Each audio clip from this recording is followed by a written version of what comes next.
So Jerome Powell just raised interest rates by another 0.75% today, and the markets and the macroeconomic world is full of headlines like this, okay? The largest rate hike since Volcker. Everybody's calling Powell the new Paul Volcker, and they're all saying, yeah, interest rates are going to go to 20% like they did in the 1980s. And not only is that mathematically impossible for the US government, but there's also many indicators that I'm going to show you guys today that suggest a power pivot is coming sooner than most people expect, okay? We're going to be looking at 4 different charts today of the US government bonds, Bitcoin, the US dollar index, and of course the equities market that to me suggests that we could be putting in a bottom in the equities market and a massive power pivot is coming sooner than most people expect. So before further ado, let's get straight on into this video where I'm going to break all of this down for you guys today. So let's get straight into it. Welcome back to the Fix the Money, Fix the World YouTube channel. My name is Luke, and of course I make videos on macroeconomics, geopolitics, and teaching you guys what you're not taught about money in school, and of course working in how Bitcoin ties into all of this madness we see in the world today. So if that does sound interesting to you, feel free to subscribe to the channel because that's what I make videos on a weekly basis. So getting straight into it, interest rates today are at 2.25%. That is the highest place that they have been since the 1980s, okay? And a lot of people are saying, hey, look, we're going to continue raising interest rates. Powell is going to fight inflation. You know, he's the new Volcker. This is the Volcker moment. I don't think so. Due to many little quotes and little subtle hints that Jerome Powell left in his speech today at the FOMC meeting, okay? I think today, July 27th, will be known as an inflection point where monetary policy changed, okay, for the rest of the decade. I think we're about to go back to significant printing. But I'm going to start breaking down those quotes in a second. First, I just wanted to show you guys something interesting. Today, Jerome Powell said that a similar 75 basis point move was possible again, but he started rejecting speculation that the US economy was in a recession. Okay, that's because the US actually saw negative GDP growth for the first quarter 2022, and we're about to get the quarter 2 GDP growth numbers come out. And interestingly, if you missed it yesterday, the White House came out and they decided to redefine what a recession is, okay? This is the first time they've ever done that, okay? And it's just before they released the Q2 GDP numbers, so we all know what's really going on. They're about to straight up gaslight the US economy and say, guess what? No, you're not in a recession. Okay, so let's read what the White House released yesterday. They said, while some maintain that 2 consecutive quarters of falling real GDP constitute a recession, that is neither the official definition nor the way economists evaluate the state of the business cycle. They also went on to say, it is unlikely that the decline in GDP in the first quarter of this year, even if followed by another GDP decline in the second quarter, indicates a recession, okay? So what does that gobbledygook mean? What's the translation from all of that? You're about to get gaslighted because you're about to get a negative quarter of GDP in Q2, and for the past 100 years, that has meant that we're in a recession, but they're going to somehow twist it and lie, the same way they do with the CPI inflation index. But that's neither here or there. That's just something that came out yesterday. So I thought that was very interesting that Powell once again reaffirmed the propaganda that's been spewed throughout the mainstream media. But this is one of the quotes that caught my eye. Powell also said that the Fed will slow the pace of increases at some point, okay? That is very interesting. Then that obviously sent treasury yields tumbling along with the dollar. We're going to take a look at some very key charts just in a minute. I just want to break down a few more quotes from Jerome Powell for me that suggests a massive power pivot is coming, okay? Investors are now actually pricing in the fact that a 50 basis point hike is more likely at the next September FOMC meeting. So that changed today. Earlier today, investors were expecting a 75 basis point hike at the next meeting in September. To now, it's been revised down to 50 basis points. So that's very, very, very interesting. We covered the news of GDP, and Jerome Powell mentioned something else about he wants to keep interest rates at a neutral rate. So he's claimed that he's brought them from 0 up to this neutral range, and he's saying that range includes 2.25% interest rates. So he's almost talking as if his job is done, okay? I've got them into a neutral range. Yes, we'd like to raise them a little bit higher, but if the next inflation print comes in lower than the 9.1%, I'd actually expect him to maybe pause interest rate hikes for a few reasons that we're going to cover a little bit further into this video. And the reason why I think a power pivot is coming is because every single rate hiking schedule going back to the 1970s, you've watched these higher interest rates cause a blow up in the financial system somewhere. Okay, that's because we live in a world that needs ever growing amounts of debt. Okay, we're in a Ponzi scheme that requires more and more debt. That is what an inflationary monetary system is. And every time you raise interest rates, the heavily indebted corporations and governments can't afford to pay their debt. So you can see every rate rise, you see a massive financial crisis. Leading into the 2000s, we tried to raise interest rates, and you saw the tech bubble burst. Between 2003 and 2006, we tried to raise interest rates, and then obviously the housing bubble bursted in 2008. We tried to raise interest rates in 2018, and the repo market blew up in September of 2019. Don't forget, the Fed was printing trillions of dollars in late 2019, well before there was any mention of a lockdown or a scariant. Never ever forget that one, okay? But obviously this is another chart that kind of highlights the point I'm trying to make here. Every time we raise interest rates, we lead to a massive financial crisis, okay? And now I'm about to go through a few charts on the lower time frames, and I don't normally do that, okay? I don't like to get caught up in the short-term price action. I definitely don't like to look at charts. I like to take a zoomed-out approach and a zoomed-out view looking at our macroeconomic system, and I have the view that we're at the conclusion of an 80-year long-term debt cycle, and we're in a period of 10 years where we're going to try and deleverage our financial system. But every time you do go through one of these deleveragings at the end of an 80-year long-term debt cycle, okay, you always have significant volatility, okay? So let me just show you a couple of charts.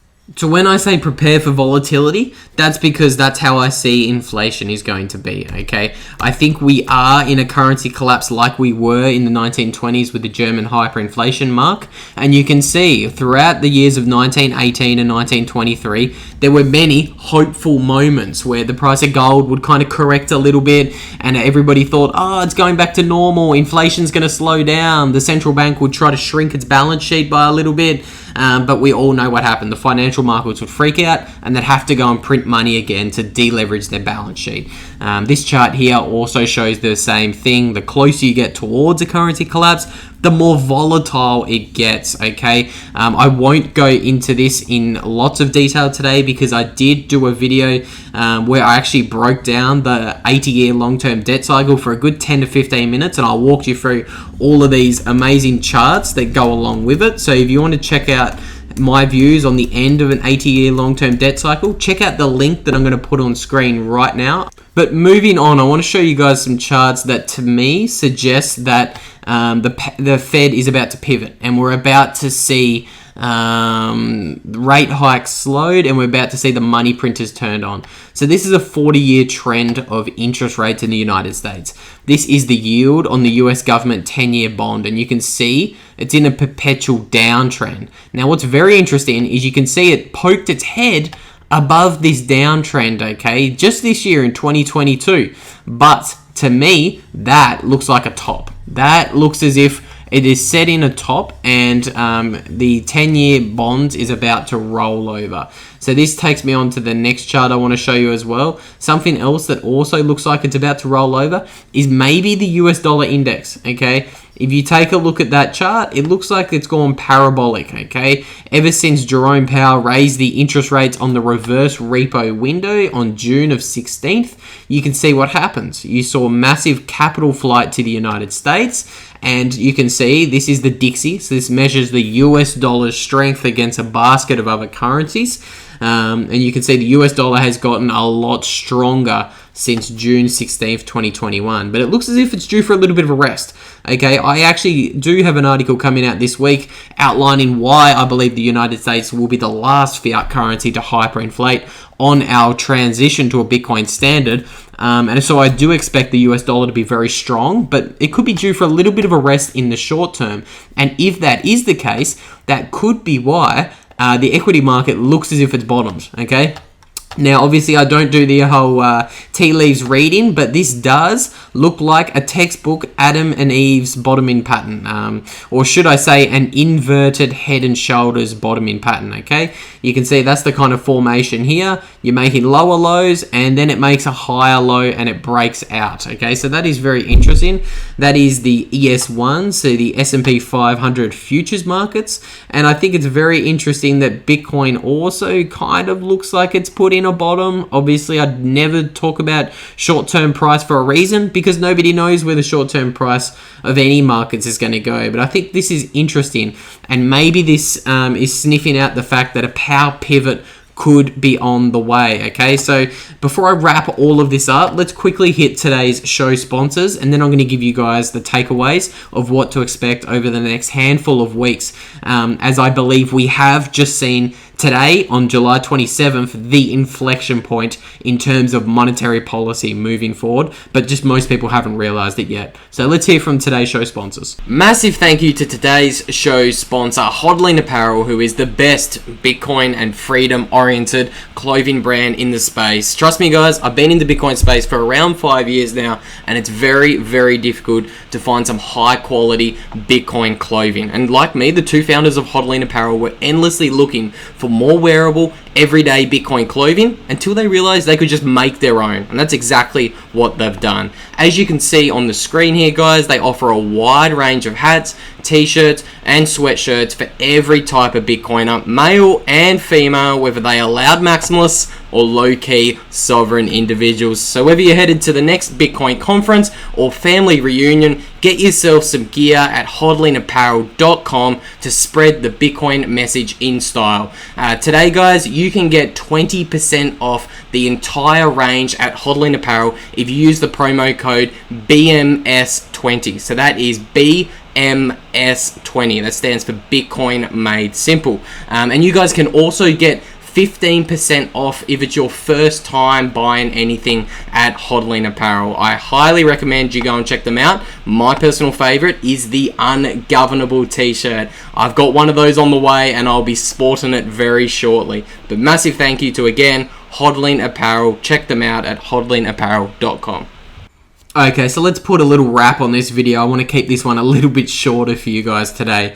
Judging by the 4 charts we looked at today, I think that we could be seeing a power pivot sooner than most people expect, okay? The US dollar index looks as if it's put in a short-term top. It will go higher throughout maybe 2023, but in the short term, I think that's topped. It looks as if the 10-year Treasury bond has topped. Bitcoin and the S&P 500 are putting in bottoming formations. Again, I don't do short-term price predictions, but that looks very promising to me. And then another very interesting indicator for me is the Fed's been talking about this quantitative easing, haven't they? They've been saying, oh yeah, we're going to shrink our balance sheet. We're going to sell all the bonds that we've bought over the past 10 years, and we're going to sell all the mortgage-backed securities that we bought over the past 10 years. But take a look at this, okay? The Federal Reserve has just added $17 billion of mortgage-backed securities over the past week.